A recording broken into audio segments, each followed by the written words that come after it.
Northern Fjords, again, going to be the map. This, in my opinion, is the home of the Brawlbula. It is where it made its debut, its big competitive debut. And it works very well because of the high flight ceiling, lots of clouds, high and low. The Mobula can come in wherever it wants to. Let's check out the loadouts. First up, for the Praetorians, over on the red side, we have the Panda Express, a Pyramidion being piloted by Lazy Pandas. Carrot build of the Carronade Artemis on the front, Banshee and Flare on the port side. They're also bringing the RAS Pluto, a Mobula being piloted by Jub Jub. Hades up top, with Artemis is on the lower decks, Flare on the port wing, Flamer on the starboard. And their sister team, the Centurions, blue team, we have the Acer. It is a Mobula piloted by Scrimscraw. From left to right, we have a Flamethrower, a Gatling, a Center Banshee, another Gatling, and another Banshee. Their ally, the RAS Just Wing It, piloted by Salt Pig. It is a heavy Carronade Goldfish with the left side Banshee, right side Flamethrower.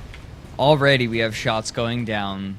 Pluto gonna snipe the Just Wing It out, push him farther back into his spawn, and put pressure on the Aesir to move in. And it looks like this is exactly what Red Team's planning to do, since they do have that longer range Mobula compared to what the Centurions are bringing. And you asked me before this match started, which team I felt was what team I would bet on, which team I think is going to win this. Well, historically, the Praetorians, they're kind of the main team of the Romans. The Centurions, the secondary team. But, you know, we do have Scrimscraw. Yeah. If he is coming in as a sub, so that's kind of a new element in this matchup, which has historically been, you know, pretty favorable for the Praetorians, for the red team. Yeah, Scrim's the wild card here. And I think a lot of this is going to come down to how well he does in the Aesir. And it looks like you see him staying extremely low, but the Praetorians expecting this, actually jamming out a few downward flares, spotting him, so no surprises here. Ooh, and the Hades is going to have a beautiful shot on that armor. However, a lot of it is going to land. They are pretty high up, and the Aesir is being forced forward into cover, but the Panda Express is going to be able to exploit that pretty quickly. In fact, he's not going to quite go all the way underneath it. He's just going to move forward so it acts as better cover and waits for the Just Wing It to get into position, and I think he's going to go in here in just a minute. There he goes. Just Wing It going in first, but the Pluto has its eyes trained on the Aesir. Artemis is coming out, but the double Gatling brings down the armor of the Panda Express already. Banshee ripping into it. First kill goes to the Centurions, and the Pluto is left all alone. The Aesir is looking quite good right now. That was an absurd amount of DPS coming from the Aesir. Yeah. With that double Banshee. Now Pluto left all on his own. There's nothing he can really do against this heavy Carronade. He can pop that Drogue Shoot, try to tank, stay in the air just long enough for his ally to survive, but it seems like that's pretty unlikely. Yeah, armor's down. Banshee gonna come in. Better late than never. Does a little bit of chip, but this next armor break should do it. Bring down the balloon. Armor down as well. And then Just Wing It wants a nudge. Aesir's gonna take it from him. Throws a Banshee right past him. And a lot of them went into the Just Wing It, but there was no friendly fire, so they're good. So they were the blue team was playing it very sneaky there. Scrimshaw came in extremely low under the clouds. They were spotted, so their stealth strategy kind of ruined. But despite that, they go into the engagement and win it decidedly, not taking any damage. Yeah. Part of that, I think, the Goldfish's front gun was actually not taken out at any point during that fight, which that was definitely one of the mistakes from Red Team, letting that heavy Carronade come into effect, which basically meant the Pluto is totally knocked out of the fight, allowing the Acer to... Well, I guess they probably wouldn't have had time to do anything against the Acer, seeing as how it managed to take out the Panda Express in like 0.7 seconds. Well, I think they saw the Aesir's build and they felt pressured. they said, you know what, we really need to keep this Mobula down. We need to make sure it stays pinned. But in doing so, they got too close. The Aesir moved really far forward to use that cover, and the Praetorians thought that they could close distance, maybe pressure it, take down its balloon, disable it with the Panda Express really quickly, but then they left themselves wide open for a flank from the Just Wing It, and that is exactly what they did. And really, the Centurions winning the mental battle in that case. They saw that the Praetorians were a little bit scared of the Aesir, and they used that to their advantage.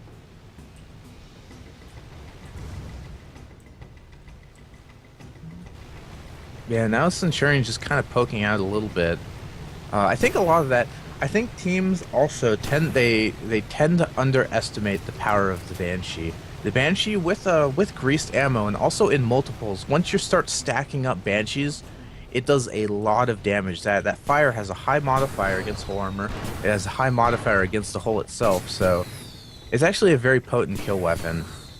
Yeah, it really is, especially what they have greased on it, I believe. That's generally what you take. Yeah, in fact, everyone's running grease on the Aesir. This is a very close-range Mobula, and now, despite its ally getting pinned by the Mobula, they're moving in on the Panda Express. And they have, two Gatlings going. Panda Express finally loses armor, and the other Banshee is ready. I see. Yeah, there's a bug that Scrimscraw enjoys exploiting. Pluto getting shots on the Aesir, but the Just Wing It is right behind him. Pluto gets a big nudge, and they take a lot of hull damage, and the Just Wing It is going to stay right on him. Pluto not even turning to fight the Aesir. They just want out. Panda Express coming in, trying to stop the Just Wing It. Ram goes into the balloon. Or was that... I think that they actually got the disable. No, that was a disable from the Carronade. Pluto, in the meantime, way over on the other side of the fight, getting the worst end of the Aesir. Yeah, I mean, the lower your permahull gets, the less of a chance you can ever escape from that double Gatling. So I didn't notice this earlier, but actually, with they have that double Gatling, double Banshee on the Aesir, and they're using all of them at the beginning of the engagement. Scrimscraw is just setting up the Mobula in front of a target, then hopping up on the center gun, so they have all 4 guns going simultaneously. That's pretty cute. When you were chuckling, I realized you'd figured out what Scrim was doing. Yeah, it's that crazy firepower is possible because of that bug. So, for those of you who aren't aware, I'll explain it after this engagement, but suffice to say, double Gatling, double Banshee is crazy damage output. Panda Express, their armor and balloon and engines are burning away as here, getting flamed by the Pluto as spawn back in, but the Just Wing It is right there, and they're going to get right in the Pluto's face. Carronade goes out, pops their balloon. They lose it. It's rebuilt, but that flamethrower doing some serious work. And the Pluto, everything is burning on the Pluto. They're going to have to get those fires under control. In the meantime, the Aesir going in on the Panda Express. Armor's dropped. Does a little bit of chip on the hull, but they lose their balloon to that Carronade, and they drop down, facing away from the Pluto. Panda Express slowly lowering, trying to become a part of this engagement. The Artemis is in arc, so is the Carronade. And they are very ready. Just Wing It in a lot of trouble right now. Oh, Aesir's going to try to body block? Not successful. Are they? No, they're just going to bump. And now the Just Wing It is getting flamed. Flamed all to hell. 3 engines down. Balloon burning, armor burning. And now the Panda Express is locking down the Aesir, but can they lock down all of those weapons? It's going to be a tall order. Armor breaks on both ships, but the Aesir is faster on the draw. Hull not looking great on that Pyrrha. In the meantime, Just Wing It, getting the worst of the Pluto. Pluto loading Artemis into them, loading up. What's on their balloon? That's just flamethrower. Armor down now, and I think that this will be enough to pick up the kill. They bring the armor up just in time, but once that armor drops, again, the Artemises are going to be able to pick up the kill. Panda Express, in the meantime, despite losing so much permahull and almost falling apart, they managed to get the better of the Aesir, and now it is being forced to back up, desperately repair, but they're going to go for one last attempt at a kill, a last hurrah. Armor, however, on the Panda Express going to hold. armor breaks. They take a lot of permahull and they drop. 2-3 in favor of the Praetorians, but not without a lot of permahull damage on the Panda Express. Yeah, the Acer, once he sort of lost his balloon, he was bobbing up and down a little bit. They just weren't able to maintain gun arcs long enough to confirm the kill on Panda Express, despite them being so low. And they were rebuilding their guns. They had guns firing, but just weren't able to keep those vertical arcs. No, it's tough. When you lose your balloon as a Mobula, you drop so hard.